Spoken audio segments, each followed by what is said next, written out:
O Senhor Jesus inicia o modelo de oração no versículo 9, dizendo: portanto, vós orareis assim, Pai Nosso. O Mestre ensina, em primeiro lugar, a quem devemos dirigir nossas orações.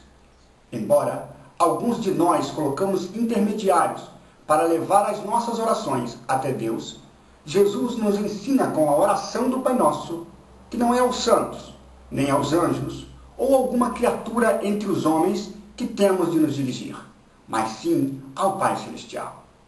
Enquanto esteve na terra, Jesus chamou a Deus de Pai mais de 200 vezes.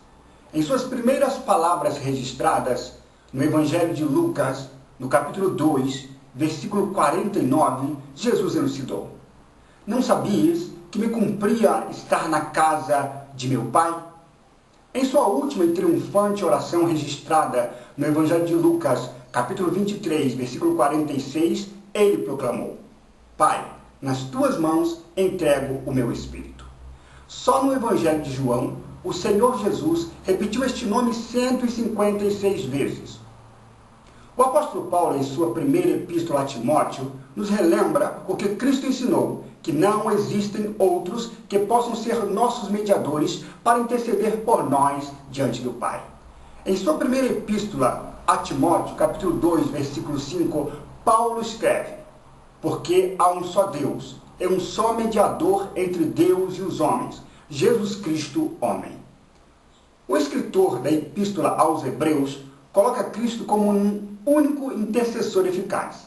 No capítulo 7, dos versículos 22 ao 25, está registrado: de tanto melhor aliança, Jesus foi feito fiador. E, na verdade, aqueles foram feitos sacerdotes em grande número, porque pela morte foram impedidos de permanecer, mas este, porque permanece eternamente, tem um sacerdócio perpétuo. Portanto, pode também salvar perfeitamente os que por ele se chegam a Deus, vivendo sempre para interceder por eles. Mas será que todos que fazem uso dessa oração podem se atrever a dizer Pai Nosso? Será que todos, sem distinção, podem fazer uso da oração modelo? Ou será que só alguns podem usufruir desse privilégio? Para responder a estas perguntas, vamos fazer uso da palavra de Deus e esclarecer algumas questões referentes a isso. A primeira coisa que precisamos saber é que toda a humanidade, com o pecado original, perdeu o direito de serem filhos de Deus. Em Gênesis, no capítulo 5, versículo 3, está escrito: e Adão viveu 130 anos e gerou um filho à sua semelhança, conforme a sua imagem, e pôs-lhe o nome de Sete. Adão foi gerado à imagem e semelhança de Deus, mas depois do pecado, seus filhos já não eram a semelhança de Deus, mas agora a imagem de Adão, ou seja, a imagem do homem caído.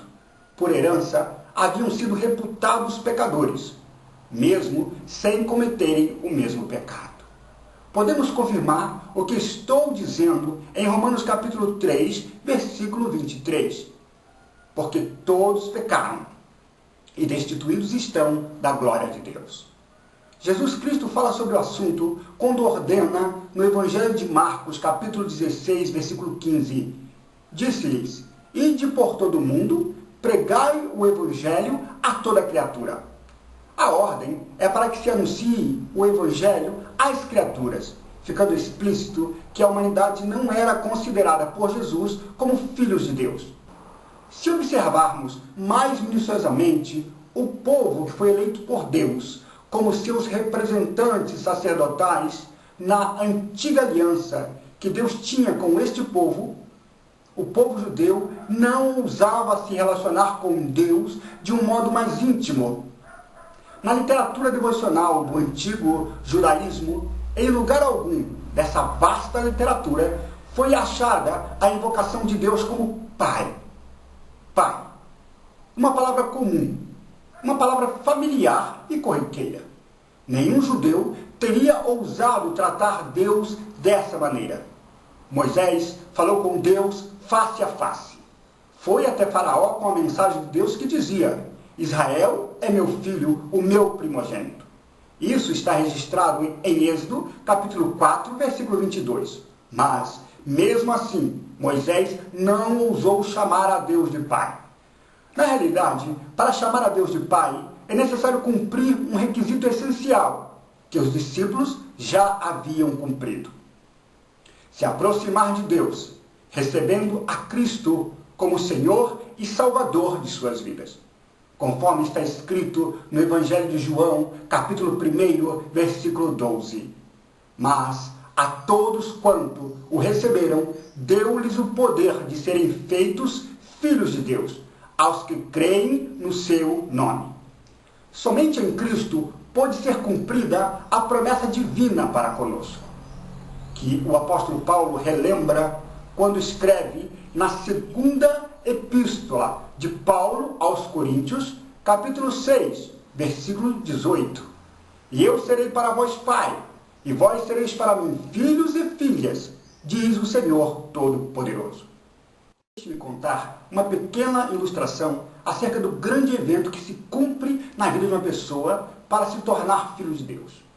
Em uma escolinha, estavam algumas crianças reunidas no pátio, esperando os pais de cada uma delas para as levarem para casa. Um casal chegou no portão e uma criança correu ao encontro deles. Ao verem a cena, uma criança curiosa, porque a menina era muito diferente dos seus pais. A cor da pele era diferente, os traços das feições, a cor do cabelo, em nada parecia com o casal. Atônita, indagou para a sua professora, que estava perto da turma: tia, por que ela é tão diferente de seus pais? É porque ela é adotada, respondeu a tia. Uma outra criança curiosa perguntou: o que é adotada? Uma outra criança entusiasmada respondeu: eu sei. A professora pediu para que ela explicasse para as demais coleguinhas: é que nós fomos gerados daqui, apontando para a barriga. Mas ela não, ela foi gerada daqui, colocando a mão no peito, no local do coração. Conosco ocorre do mesmo modo.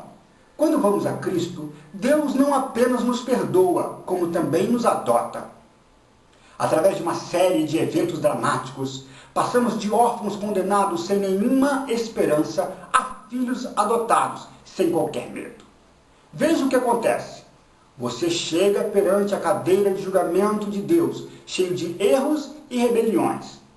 Por causa de sua justiça, Ele não pode deixar de lado os pecados que você cometeu.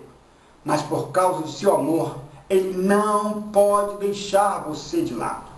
Então, num ato que atordou os céus, Ele pune a si mesmo sobre a cruz, pelos pecados que você cometeu.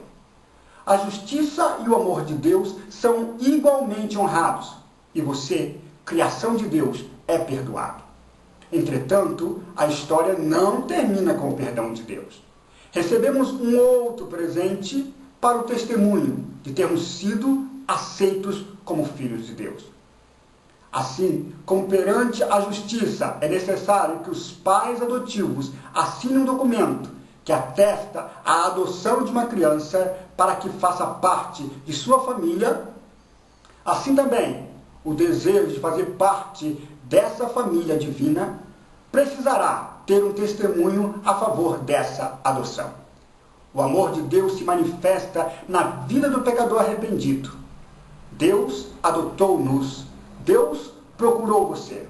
Deus te achou, assinou os papéis e levou você para casa.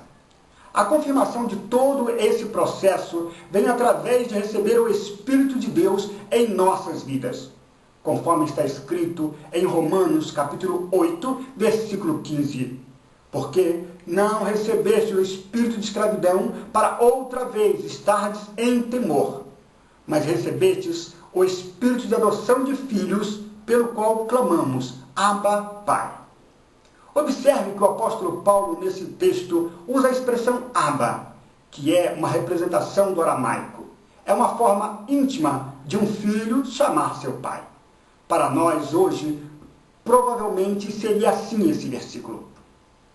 Porque não recebestes o espírito de escravidão para outra vez estardes em temor, mas recebestes o Espírito de adoção de filhos, pelo qual clamamos: Papaizinho querido.